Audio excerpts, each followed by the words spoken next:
I'm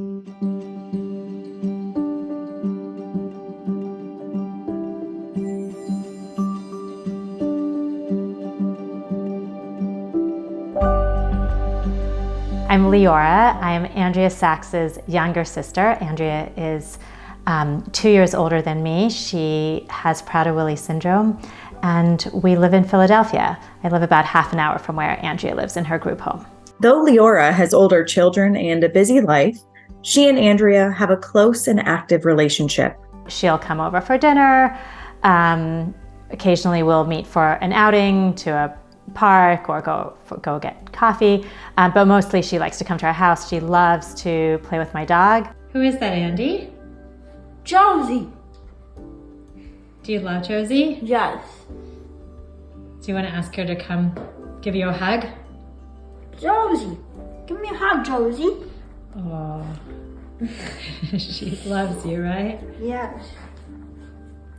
Oh, what do you like to do with Josie?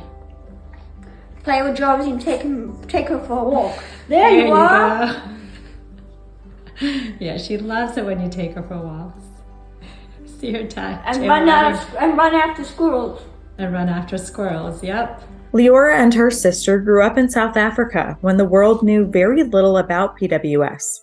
This lack of knowledge added to the challenges that PWS can bring. But as many families do, they found ways to work around some of the obstacles. We, grew up in the same house together until I think she was about 12 years old. And for as long as I can remember, I always knew that she was different. She was probably about 3 there, because you look like about a year. When we were really young, I think we still played together. But I do have recollections of her having outbursts, of having tantrums, of sometimes being very difficult to be around. We had a pool in our house. She loved to swim. She loved to be in the pool. We had a little dog that she loved. So I do remember being in the pool with her. I remember playing with the dog with her. Sharon is Andrea and Leora's mother. There you can see she looks a typical PW with the weight issue. She recalls what times were like for her family back when Andrea was born with a diagnosis that very few had even heard of. When Andrea was born, we knew there was a problem almost immediately. She was small for dates. She immediately went into an incubator in the NICU, and she presented with all the classic features that were present in PWs way back then. Receiving a diagnosis was not a very productive step in the beginning. There was such a lack of information that having the diagnosis meant little. We tried to do as much research as we could, and there was really very little out because it was only discovered or written about in 1956. Andrea was born at the end of 71. When the doctor in London made the diagnosis, I said to him, well, how do I treat this? And he said, I don't know. He said, just feed her, and if she gains weight, then don't feed her so much. Sharon also recalls the challenges of their early life and its effect on Leora. I think the hardest thing was not knowing how to handle all the different variations of Prader-Willi syndrome.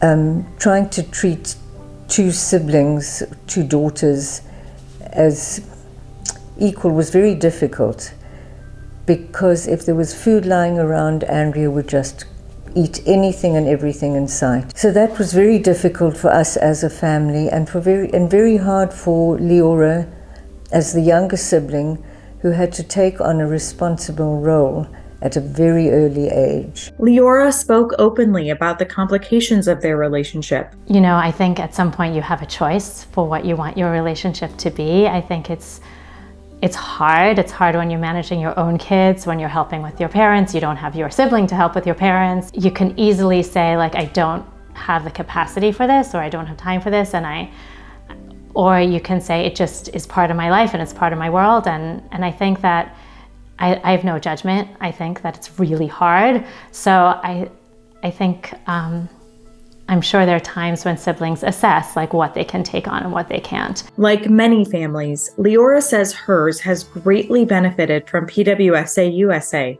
the family support, the resources, advocacy, and all we offer our community. I think the Prader-Willi Syndrome Association is phenomenal. I think it's been a lifesaver, literally, for my family.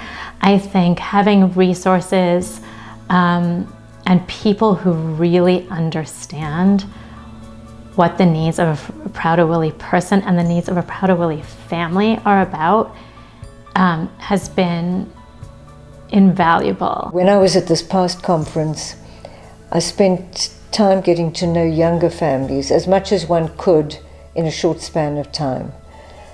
And my heart went out to them because they don't know what the road that they're going to have to travel is going to look like. And I really do feel that the association does the most amazing job of putting out information, funding research, and being incredibly supportive.